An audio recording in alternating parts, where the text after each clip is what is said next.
Okay, look, picture this. It's 2 a.m. The room is pitch black, and the only light is that harsh blue glare coming from your phone screen. You are scrolling through your bank account for, the third time this week, and you instantly feel it, that tight, heavy knot in your chest. It's that visceral survival mode panic that honestly we all know way too well. I mean, we've all been there, right? Staring at those numbers, just praying they don't dip into the negative before payday hits. But in this explainer, we're going to talk about a concept that literally rewires that exact feeling. It's this invisible psychological trigger that separates the people who are constantly struggling from the people who actually sleep peacefully at night. And spoiler alert, it has absolutely nothing to do with becoming a millionaire. See, this brings us to a massive, massive contradiction. What if I told you that the absolute most dangerous financial moment of your entire life isn't actually when you're dead broke? It's the exact second you stop being broke. I know, that sounds totally backwards. But the moment you finally get a taste of extra cash, that is the exact moment 90% of people unknowingly sabotage their entire financial future. So let's break down exactly why this happens and how we can make sure you don't fall into the same trap. First, we gotta look at the reality of the daily grind for so many people out there. I call it the 2 a.m. mental math dance. You know the drill. Rent is due in 5 days, the car payment just cleared, and you are sitting there staring at exactly $247 left to your name. You are literally living one weird engine noise away from total bankruptcy. And when you live in that state, it's not just stressful. It is physically and mentally exhausting. Your brain is locked into a state of pure primal fear. You're definitely not thinking about building wealth. You're literally just calculating how to survive until Friday. And that brings us to the actual root cause of almost every bad financial decision you have ever made. It all boils down to this thing called the anxiety threshold. Think of it as this invisible financial line. When you're living below this threshold, your higher order cognitive functions are actually impaired. You literally cannot think strategically. Every single choice you make is driven by fear, scarcity, and just immediate survival. It's a biological handicap. You're not making bad choices because you aren't smart.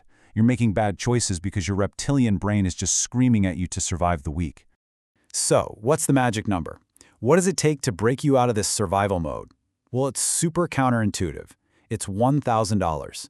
Specifically, $1,000 a month in passive income. Now look, I know exactly what you're thinking. $1,000 a month is not going to buy you a Lamborghini or a mega mansion or private jets. It's not life-changing money in the flashy traditional sense. But psychologically, it is a massive game changer. It's a fundamental nervous system regulator because it covers basic groceries, it covers the utilities. It basically provides the bare minimums to survive if everything else in your life just goes completely sideways. And when you secure that baseline, literally everything changes. You could take the exact same person with the exact same intelligence and the exact same skills. But below that threshold, you're reactive. You're operating entirely out of scarcity.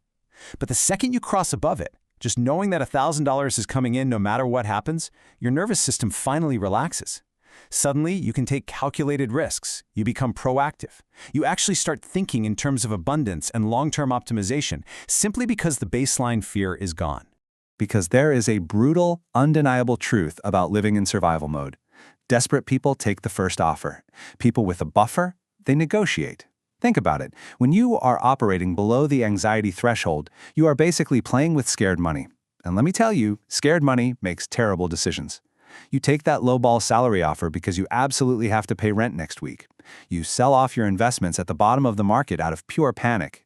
Being in survival mode actively forces you to accept terrible deals. But having that $1,000 buffer, it gives you the ultimate power, the power of patience. And this concept completely flips traditional financial advice right on its head. The finance industry loves screaming at young people, "Hey, just save $1 million for retirement." But let's be real, for a normal person, trying to calculate how to save $1 million feels completely impossible. It's this massive, abstract mountain. So most people, they don't even start. It paralyzes them.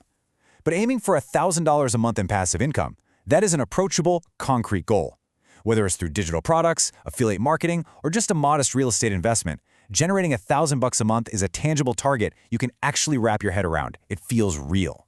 But here's the catch, and it's a big one. What actually happens to your brain when it finally detects this extra cash flow? You've worked your tail off, you've built up a side hustle, and suddenly you see that steady 1K rolling in every month. You'd probably think you've won the game, right? Well, actually, scratch that. Wrong. This is the exact trap. Hitting that first $1,000 in passive income is the precise moment where 90% of people completely sabotage themselves, and the craziest part is, they don't even realize they're doing it. They fall headfirst into what's known as the lifestyle sprint. And trust me, it is way more aggressive than your standard lifestyle creep. Here's how it goes. First, you earn that passive income. Instantly, your brain feels rich. So almost overnight, you upgrade your identity and your habits to match this shiny new income. You start treating that precious seed capital like it's just a regular salary bump, using it to buy premium coffee and shiny new toys. And the tragic final result? You return right back to your baseline stress level because you have completely consumed your safety net. And the craziest thing is how cleverly our own brains disguise this self-sabotage. It totally rationalizes it as financial responsibility. You'll literally tell yourself, oh, well, I need to upgrade my phone plan, right? It's for business communication. Or buying $70 organic groceries isn't a luxury. It's an investment in my health.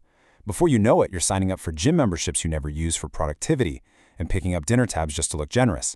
You are literally inventing pseudo-necessities that did not exist when you were broke, and in the process, wiping out your entire psychological buffer. And here is the massive hidden value you are throwing away when you do this. $300,000. Seriously. To generate $1,000 a month in passive income through traditional dividend-paying stocks, you'd need a portfolio worth roughly $300 grand. So when you blow that $1K a month on random lifestyle upgrades, you are essentially trading away the equivalent of a $300,000 asset portfolio. You are literally giving up the power of a $300,000 asset just to feel slightly more comfortable for a few months. It's insane when you really break it down. The mathematical opportunity cost here is absolutely brutal, and this is exactly why wealthy people think entirely differently. Look, if you take just $50 of that passive income to fund a new dinner out habit, you aren't just spending $50. You are destroying $15,000 in future compounded wealth. Decide to upgrade your car for a $200 higher monthly payment, you are choosing to be $60,000 poorer in the future just to drive something slightly shinier today. You are literally trading your ultimate financial independence for minor, temporary conveniences. But what happens if you actually resist that urge? The compound curve of true discipline is staggering. If you take that $1,000 a month and instead of spending a dime of it, you reinvest it straight back into income-producing assets, the math just goes crazy. Year 1, okay, it's $1,000 a month. But by year 5, without even adding extra money from your day job, you're at $2,500 a month. By year 10, you could be generating $8,000 a month in purely passive income. You literally reach a point where your passive income completely replaces your day job. This requires a total perspective shift.